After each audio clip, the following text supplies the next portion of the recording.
금리를 알면 경제가 보인다는 말이 있습니다. 그중에서도 채권금리를 보면 금융시장을 읽을 수 있다고 합니다. 지난주 미국의 10년물 국채 금리가 다시 4%대를 뛰어넘었습니다. 작년 11월 이후 최초입니다. 연준의 긴축 정책이 더 오랫동안 유지될 가능성이 높아지고 있고 장단기 금리 역전 폭은 더 크게 확대되고 있습니다. 그러나 다시 치솟고 있는 국채 금리의 역습과 연준의 추가적 금리 인상 가능성은 채권 시장에서 큰 수익을 낼 수 있는 최적의 투자 기회를 열어주고 있습니다. 따라서 오늘 포커스중대톡은 국채 금리 역습의 배경, 연준 긴축 기조 지속, 최적의 채권 투자 기회, 그리고 목적별 채권 투자 전략 등의 순서로 살펴보도록 하겠습니다. 영상 끝까지 시청해 주시고 구독과 좋아요 미리 감사드립니다.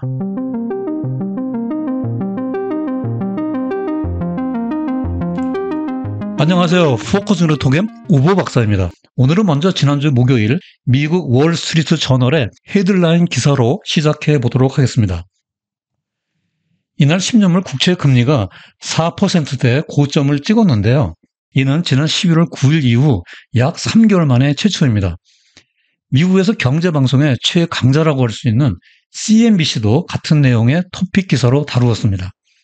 주요 언론들이 이렇게 뜨거운 관심을 보이는 이유는 10년물 국채 금리가 대표적인 시장 금리로서 미국뿐만 아니라 글로벌 금융시장의 방향성을 읽을 수 있는 풍향계이기 때문입니다. 그러면 최근 미국과 한국의 10년물 국채 금리의 추이를 살펴보겠습니다. 파월 연준 의장이 디스인플레이션을 13번이나 외친 2월 FOMC 기자회견 이후만 하더라도 주시장은 토끼 랠리를 이어가고 있었습니다. 그러나 2월 4일 고용 보고서에서 실업률이 추가 하락하고 신규 고용이 크게 증가하는 등 폭발적인 수치가 나타나자 시장 분위기는 완전히 달라졌습니다. 이때부터 10년물 국채 금리는 급등세로 반전되었고요. 급기야 3월 2일에는 4.07%까지 치솟았습니다. 작년 11월 9일 이후 최초로 4%대를 넘어선 것입니다. 오른쪽 그래프에서 국내 채권 시장에서도 방향성은 비슷했습니다. 양국 간 기준금리 차이 때문에 미국보다 상승폭은 작았지만 3.89%까지 뛰어올랐습니다. 작년 최고점은 10월에 4.65%였습니다. 이렇게 되자 연준의 고민이 다시 깊어지게 되었습니다. 고용시장이 여전히 식지 않고 있고 인플레이션이 끈적하고 하락세가 완만해지고 있기 때문입니다. 여기 CNBC의 보도처럼 작년 3월에 기준금리를 처음 인상한 후 1년이 지났지만 인플레이션을 잡기 위해 여전히 갈 길이 먼 것입니다. 사실 지난해 역대 초고속 압축적 긴축 정책의 대행진을 이어왔지만 인플레이션 2% 목표까지 아직 갭이 큽니다. 여기 이 문서는 지난 2월 FOMC 때 파월 연준 의장의 기자회견 기조연설 원고입니다. 여기 밑줄 친 문구에서 보듯이 파월 의장은 연준의 의사결정은 경제활동과 인플레이션에 대한 데이터와 향후 전망에 대한 해석에 전적으로 의존한다라고 말하며 데이터 즉 금리 정책과 관련된 경제 지표의 중요성을 강조하고 있습니다. 그러나 최근에 발표된 매크로 경제 지표의 추이를 보면 앞으로 당분간 연준의 금리 인상 고비가 늦추어질 것 같지 않습니다. 지난달에 발표된 CPI와 PCE 인플레이션이 끈적끈적하고 둔화세가 완만해지고 있습니다.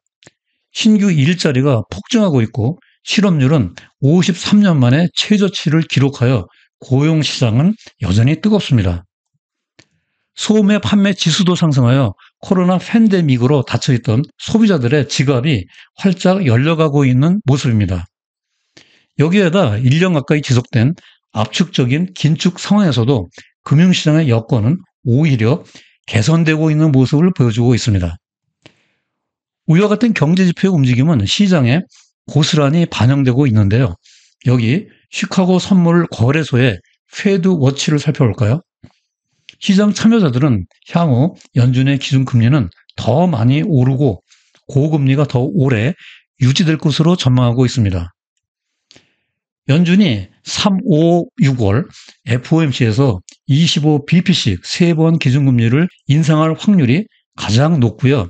금년 상반기 초에 금리 인상이 멈출 것이라는 기대는 사라지고 오히려 인상 횟수가 한 번 더 늘어난 것입니다. 이에 따라 최종금리는 5.5%에 달하고 금리 인하로의 피벗은 내년 3월에나 가능할 것으로 예상되고 있습니다. 그러나 이것은 오히려 채권 시장에는 희소식입니다.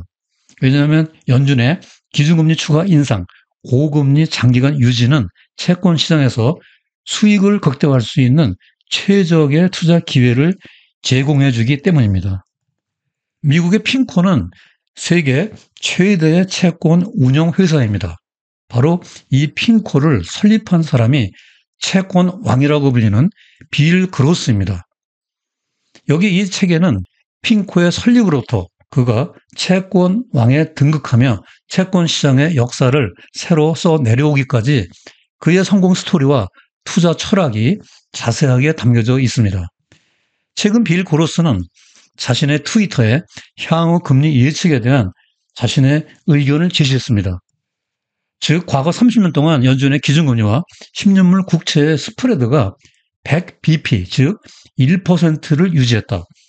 시장이 정상화되면 10년물 국채의 금리가 현재의 4% 내외가 아니라 최소한 4.5%까지 올라갈 것으로 보인다라는 예측입니다. 연준이 최종 금리를 5.5%로 끌어올리면 10년물 국채의 금리도 지금보다 더 높아져야 한다는 논리입니다. 물론 아무리 채권 왕이라 하더라도 예측이 맞지 않을 수도 있겠지만 채권 시장에 살아있는 전설으로서 아직까지 커다란 영향력을 끼치고 있는 인물의 예측이라서 시장의 주목을 많이 받고 있습니다. 채권 왕의 트윗은 지난번에 보여드렸던 민간경제연구소의 예측치와 크게 다르지 않습니다.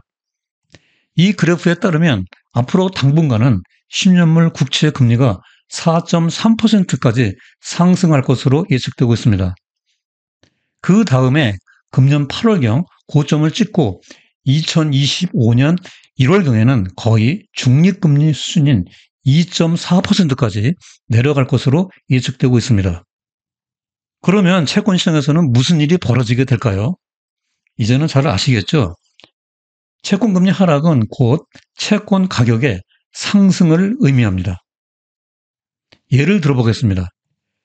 듀레이션이 각각 10년, 20년, 30년인 채권이 있다고 합시다. 여기 예측 모델에 따라 10년물 국채 금리가 중장기적으로 2% 하락하면 채권 가격이 상승하여 투자 수익률이 각각 20%, 40%, 60%가 됩니다. 이것이 오늘 영상의 제목에서 최근 국채 금리의 역습이 앞으로 채권 시장에서 대박이 날 수 있는 최적의 투자 기회가 될 것이라고 예상한 이유입니다. 여기서 뽀순이가 묻습니다. 그러면 채권 투자를 할 때 꼭 챙겨봐야 할 상품 정보에 대해서 알고 싶어. 이에 뽀시가 대답합니다. 그래. 채권 투자를 하기 전에 상품의 수익과 위험에 대한 사항을 꼭 체크해봐야 돼. 그렇습니다. 모든 투자 상품이 그렇듯이 각각의 상품마다 수익과 위험의 구조가 다릅니다. 채권 투자에서 가장 기본적인 상품 정보는 만기 수익률, 즉 Yield to Maturity, YTM입니다. 여기서 만기 수익률이란 채권을 만기까지 보유했을 때 투자자가 기대할 수 있는 연환산 예상 수익률이라고 할 수 있습니다. 즉 이 채권에 투자하여 현재의 금리로 만기까지 들고 갈 때 기대되는 수익률이 얼마가 될지 알려주는 중요한 상품 정보입니다. 실제 예를 하나 들어볼까요? 여기 이것은 요즘 국내 투자자들에게 관심이 많은 미국의 TLT 채권형 ETF 상품 정보인데요. 1호부터 평균 만기 수익률이 4.07%, 유효 듀레이션이 17.5년이라는 정보를 쉽게 확인할 수 있습니다. 다음으로 채권 투자의 위험을 파악해 봐야 합니다. 채권 투자 리스크는 무엇보다도 신용 위험입니다. 주로 국채와 같은 무위험 채권이 아닌 신용 채권에서 발생하는 부도 위험을 말합니다. 이러한 위험은 무디스나 스탠다드 푸얼스와 같은 국제 신용 평가사들이 발표하는 신용 등급으로 파악합니다. 국내 신용 평가사들의 자료도 참고합니다. 채권 투자를 하기 전에 반드시 채권의 상품 설명서 프로스펙터스에 기재되어 있는 신용 등급을 확인해 봐야 합니다. 이것은 미국의 회사채 ETF인 SPBO의 신용 등급에 관한 정보를 보여주고 있습니다. 이로부터 이 ETF에 편입된 종목의 신용 등급이 100% 투자 적격이라는 것을 확인할 수 있습니다. 다음으로 국내에서 해외의 채권형 ETF에 투자할 때 발생하는 통화 오염입니다. 미국의 채권 투자, 일반 투자자, 단기 채권 투자의 경우에는 반드시 환해지하는 것이 안전합니다. 그러나 이머징 마켓 비용은 너무 크고 전문가들은 정보나 노하우가 풍부하고 중장기적으로 환차손은 어느 정도 방어가 가능하므로 환해지를 생략하는 것이 유리할 때가 많습니다. 요즘 글로벌 경제의 경기 침체 가능성에 대한 우려가 그 어느 때보다도 높습니다. 따라서 경기 순환과 채권 투자 전략에 대해서 살펴보도록 하겠습니다. 이 자료는 HSBC 글로벌의 보고서의 일부인데요. 영어로 복잡하게 되어 있지만 최대한 간단히 쉽게 정리하여 말씀드리겠습니다. 경제가 오르막과 내리막을 반복하며 움직이는 것을 경기 순환이라고 하는데요. 경기 팽창, 경기 정점, 경기 둔화, 경기 침체, 경기 회복의 5단계로 구분합니다. 각 경기 순환 국면별 투자 포인트는 이 표에 정리되어 있습니다. 이 중에서 요즘은 아무래도 경기 둔화 또는 경기 침체 사이클에 와 있으므로 이 부분에 주목하면 되겠습니다. 여기서 결론은 듀레이션이 중장기인 국채와 투자 등급 채권에 집중하고 하이힐드채 투자는 경기 회복 이후로 관망하는 것이 바람직하다고 할 수 있습니다. 다음으로 여기 이 표는 투자 목적별로 분류한 미국의 채권형 ETF 상품 리스트입니다. 자산 규모가 큰 ETF를 중심으로 각 상품의 보수율, 평균 만기 수익률, 듀레이션, 금년 수익률 등에 대한 데이터가 정리되어 있습니다. 단기 여유 자금을 예금보다 높은 금리로 파킹하고 싶을 때 BSV, 또 미국 전체 채권 시장에 지수에 관심이 있을 때는 채권 운영 자산 규모 1위인 BND에 투자하면 됩니다. 투자 등급 이상의 회사채에 투자하려면 LQD를 활용할 수 있고요. 다음으로 TLT는 국내 투자자들에게도 잘 알려진 장기 국고채 ETF입니다. 평균 듀레이션이 17년 이상으로 길어서 금리 하락 시 투자 수익률을 극대화할 수 있는 장점이 있습니다. 이머징 마켓 채권에 관심 있으면 EMB에 투자할 수 있는데요. 신흥시장의 만기 수익률이 매력적이고 향후 달러화가 약세로 돌아서면 환차익까지 기대할 수 있는 상품입니다. HYG는 하이힐드 채권형 ETF인데요. 현재보다는 경기 회복이 가시화된 이후에 투자하면 유리할 것으로 판단됩니다. 이 표는 종목 추천이 아니고 예시로 참고해 주시기 바랍니다. 다음으로 국내에서 지난 1월까지 연속으로 개인 투자자들이 순매수한 탑5 채권형 ETF 상품 리스트입니다. 이 표로부터 국내 투자자들도 향후 금리 하락을 예상하여 장기채 ETF 투자를 선호하고 있는 것을 확인할 수 있습니다.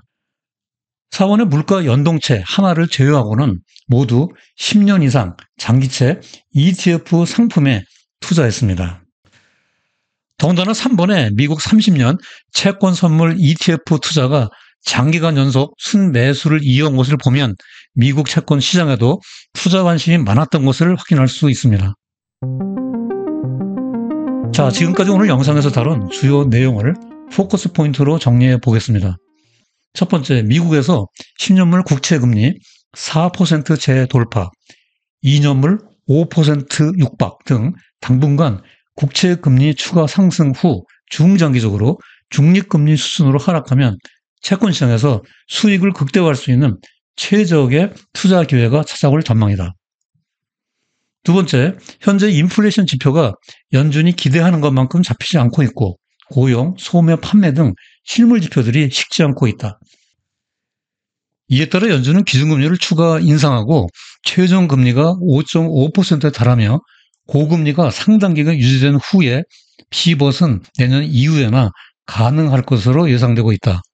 그러나 연준의 긴축 정책 강화는 채권 시장에는 오히려 희소식이 된다. 세 번째, 경기 침체 시 투자 목적에 부합하는 채권 비중 확대와 듀레이션 전략으로 채권 포트폴리오를 구성하여 채권 투자의 시간 가치와 자본 이익을 극대화해 나가고 하이힐드채는 경기 회복 시까지 중립으로 유지하는 것이 바람직하다라고 정리할 수 있겠습니다. 여기 블로그 우보의 경제나무 링크에 들어가면 영상 전체 방송 대본을 읽어볼 수 있으니 많이 활용해 주시기 바라고요. 다음에도 여러분들의 경제 지식을 넓히고 투자 생활에 힘과 도움이 되는 유익한 영상으로 또다시 찾아뵙겠습니다. 지금까지 끝까지 시청해 주셔서 대단히 감사합니다.